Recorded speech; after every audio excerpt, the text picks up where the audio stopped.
Bhagavatam കാൻഡോ 1 chapter 18. Bhagavatam സ്കന്ധം 1 അധ്യായം 18. സൂത ഉവാച യോ വൈ ദ്രൗണ്യസ്ത്ര വിപ്ലുഷ്ടോ നമാതുരുദരേ മൃതഃ അനുഗ്രഹാദ് ഭഗവത കൃഷ്ണസ്യാദ്ഭുതകർമ്മണഃ ബ്രഹ്മകോപോദ്ധിതാധ്യസ്തു തക്ഷകാത് പ്രാണവിപ്ലവാത് ന സമ്മുമോഹോരുഭയാത് ഭഗവത്യർപ്പിതാശയഃ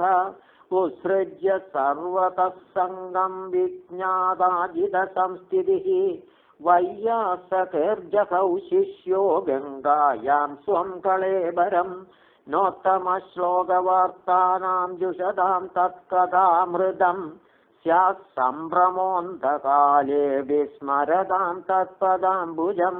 താവത് കലിർന പ്രഭവേത് പ്രവിഷ്ടോപീഹ സർവതഃ യാവതീശോ മഹാനുർവ്യാമാഭിമന്യവയേകരാൾ യസ്മിന്നഹനിയർഹ്യേവ ഭഗവാൻ ഉത്സസർജഗാം തദൈവേഹാനുവൃത്തോ സാവധർമ്മ പ്രഭവ കലിഃ നാനുദ്വേഷ്ടി കലിം സമ്രാട് സാരംഗ ഇവ സാരഭോ കുശലാന്യാശു സിദ്ധ്യന്തി നേതരാണി കൃതാനി യത് കിം नु ബാലേഷു ശൂരേണ കലിനാ ധീരഭീരുണ അപ്രമത്ത പ്രമത്തേഷു യോ വൃഗോ നൃഷു വർത്തതേ ഉപവർണിതമേതദ്വത് പുണ്യം പാരീക്ഷിതം മയാ വാസുദേവ കഥോപേതമാഖ്യാനം യദപൃച്ഛത യാ കഥാ ഭഗവത കഥനീയോരു കർമ്മണഃ ഗുണകർമാശ്രയാ പുംഭിഃ സംസേവ്യാസ്താ ബുഭൂഷുഭിഃ. ഋഷയവൂചുഃ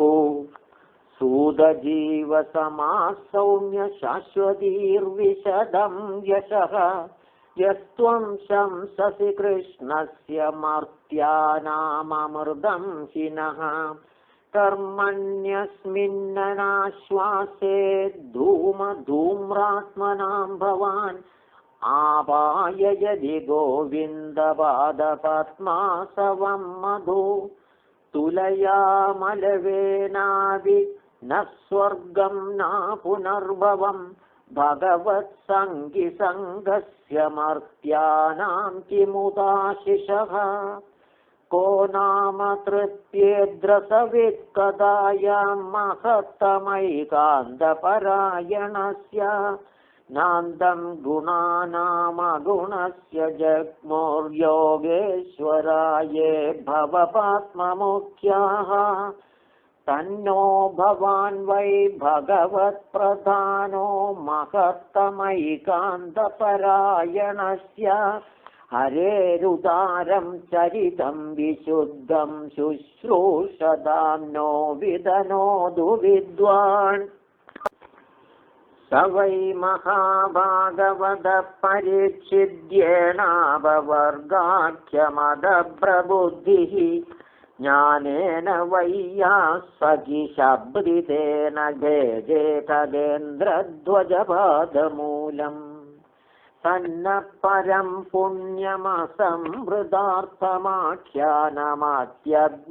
പുണ്യമസംവൃതാർത്ഥമാഖ്യാനമത്യദ്ഭുതയോഗനിഷ്ഠം ആഖ്യാഹ്യനന്ദാചരിതോപപന്നം പാരീക്ഷിതം ഭാഗവതാഭിരാമം. സൂത ഉവാച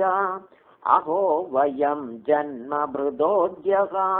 വൃദ്ധാനുവൃത്യാ വിവിലോമജാതാഃ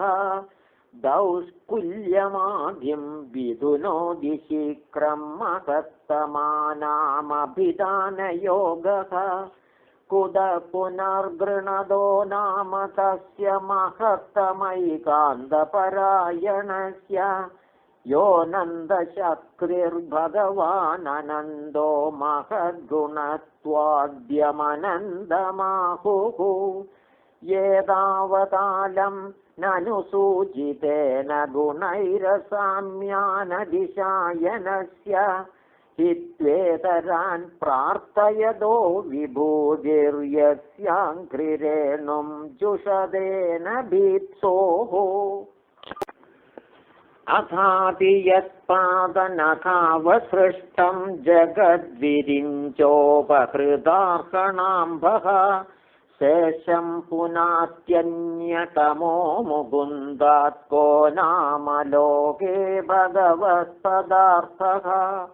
यत्रानुरक्ताः सहसैव धीरा व्यपोष्य देहादिषु सङ्गमूढम् व्रजन्ति तत्पारमहंस्यमन्द्यं यस्मिन्न हिंसोपशमः स्वधर्मः अहं हि पृष्ठोर्यमणो भवद्भिराचक्ष आत्मावगमोऽत्रयावान्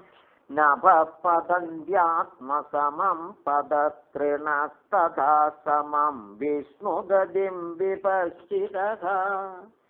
एकदा धनुरुद्यम्य विचरन् मृगयां वने मृगाननुगतश्रान्तक्षुधितकृशिदो भृशं जलाशयमचक्षाण प्रविवेशतमाश्रमं ददर्श मुनिमासीनं शान्तं मीलितलोचनम् प्रतिरुद्धेन्द्रियप्राणमनोबुद्धिमुपारदं स्थानत्रयात् परं प्राप्तं ब्रह्मभूतमविक्रियम्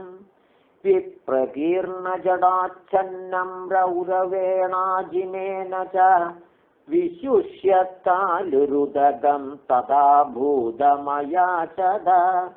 अलब्धतृणभूम्यादिरसं प्राप्तार्घ्यसूनृतः अवज्ञातमिवात्मानं मन्यमानश्चुकोपः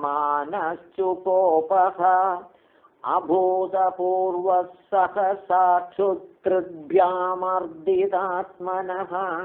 ब्राह्मणं प्रत्यभूद्ब्रह्मन्मत्सरो मन्युरेव च सदु ब्रह्मर्षेरंसे गदासु मुरदं वृषा विनिर्गच्छन् धनुष्कोट्या निधाय पुरमागमत् येष किं निभृताशेषकरणो मीलिते क्षणः मृषा समाधिराहोस्वित् किं नु स्यात् क्षत्रबन्धुभिः तस्य पुत्रोदितेजस्वी विहरन् बालकोर्भकैः राज्ञाघं प्रापितं तादं श्रुत्वा तत्प्रेदमब्रवीत् अहो अधर्मपालानां पीव्नां बलिभुजामिव स्वामिन्यकं यद्दासानां द्वारपानां शुनामिव ब्राह्मणक्षत्रबन्धुर्हि द्वारपालो निरूपितः सकदं तद्गृहे ध्वास्तः सभाण्डं भोक्तुमर्हति कृष्णे गदे भगवति शास्त्र्युत्पदगामिनां तद्भिन्नसेदूनद्याहं शास्मि पश्यद मे बलम् इत्युक्त्वा रोषतां राक्षो वयस्यान् ऋषिबालकान् कौशिक्याभ उपस्पृश्य वाग्वज्रं विससर्जः इति लङ्घितमर्यादं तक्षः सप्तमेहनि दंक्ष्यति स्म कुलाङ्गारं चोदितो मे तदद्रुहम्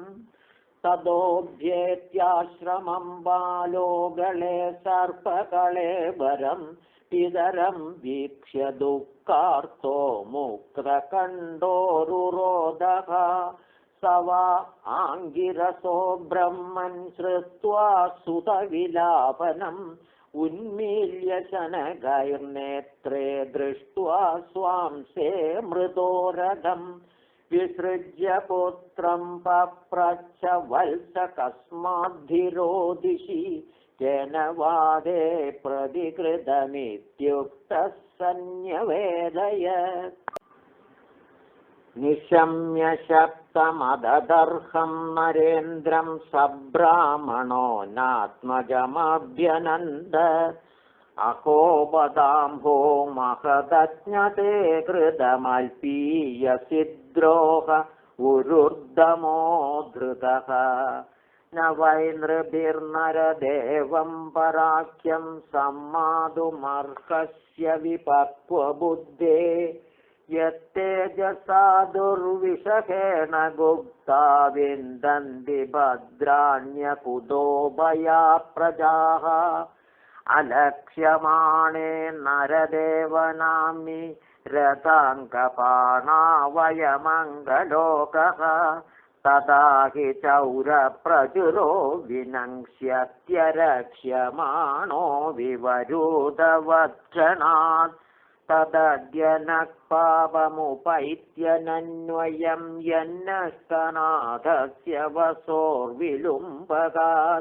परस्परं क्नन्ति शपन्ति वृञ्जते पशून् स्त्रियोर्थान् पुरुदस्य भोजनाः तदार्य धर्मश्च विलीयते नृणां वर्णाश्रमाचारयुधत्रयीमयः तदोऽर्थकामाभिनिवेशितात्मनां शुनां कवीनामिव स्वर्णशङ्करः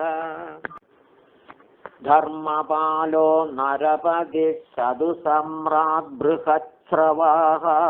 साक्षान्महाभागवतो राजर्षिर्हयमेधया क्षुतृश्रमयुधो दीनो नैवास्मच्छापमर्हति अपावेषु स्वभृत्येषु बालेनापक्वबुद्धिना पापं कृतं तद्भगवान् सर्वात्मा क्षन्तुमर्हति तिरस्कृता विप्रलब्धा शप्ता क्षिप्ता हतापि वा नास्य तत्प्रतिकुर्वन्ति तद्भक्ता प्रभवोभिः इति पुत्रकृताकेन सोऽनुतप्तो महामुनिः स्वयं विप्रकृतो राज्ञानैवाकं तदचिन्तयत् प्रायशः साधवो लोके परैर्द्वन्द्वेषु योजिताः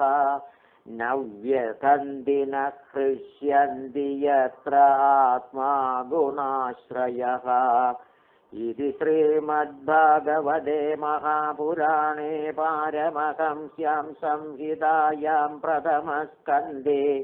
विप्रशापोपलम्बनं नामाष्टादशोऽध्यायः।